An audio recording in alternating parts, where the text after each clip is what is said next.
এরে আল্লাহর বান্দা, এরে যুবক, ও পর্দার আড়ালের আম্মা জানেরা, যেই ফিলিস্তিনের জমিনে রক্তে রঞ্জিত আমার মা, আমার বোন, ঘুমন্ত বাচ্চাগুলো আটকে উঠে ভয় মরে যায়, পানি বলে চিৎকার দেয়, পানি নাই, কান্নার আওয়াজ, মরে যাচ্ছে চিকিৎসাবিহীন। ও মুসলমান, হাসবা না, ওই বিপদে খুশি হইও না, তোমার সিরিয়ালও এর পরে আসবে। বাহাদুরি করার কোন উপায়? আল্লাহ ফিলিস্তিনের উপরে রহমতের চাদর বিছায়া দেন, গোটা দুনিয়ার মুসলমানের ঈমান ও আমল ইজ্জতের হেফাজতের ব্যবস্থা করে দেয়। ও নবীর উম্মতের দল, আল্লাহ উল্টা বললেন কেন? যে আমি মানুষ পরে বানাইছি, কোরআন আগে শিখাইছি। আল্লাহ উল্টা কেন বললেন? মুফাসসিরিনে কেরাম বলেন, আল্লাহর আদালতে জন্মগত মানুষের কোনো দাম নাই, আল্লাহর আদালতে বংশগত মানুষের কোনো দাম নাই।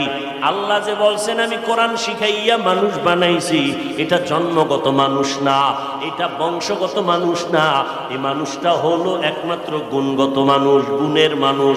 আল্লাহর কাছে গুণের মানুষের বড় দাম। জন্মগত মানুষ জান্নাত পাবে না, আদম নবীর বংশে জন্ম নিলেই জান্নাত পাবে না। যারা গুণের মানুষ হবে তারা জান্নাত পাবে। গুণের মানুষ তৈরি করার ফ্যাক্টরি মাদ্রাসা, গুণের মানুষ তৈরি করার জায়গা হলো কোরআনের মাহফিল, ওলামায়ে কেরামের মজলিস। এই গুণের মানুষ কেমনে হয়? আল্লাহ পাক রব্বুল আলামিন বলেন আমি গুণের মানুষ বানাইছি কোরআনের মাধ্যমে। এই জন্য আগে বললাম কোরআন শিখাইছি, পরে মানুষ বানাইছি।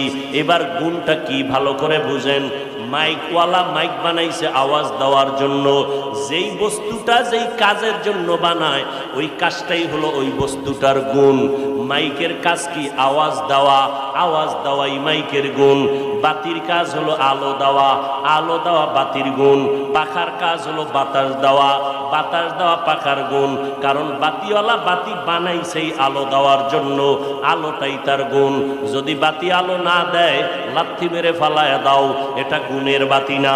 মাইক যদি আওয়াজ না দেয়, এটাকে ফেলে দাও, এটা গুণের মাইক না।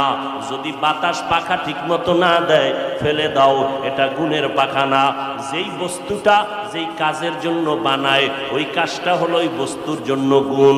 এবার মানুষ আল্লাহ কেন বানাইছেন? সারা রাত মোবাইলে কবিরা গুনাহ দেখার জন্য।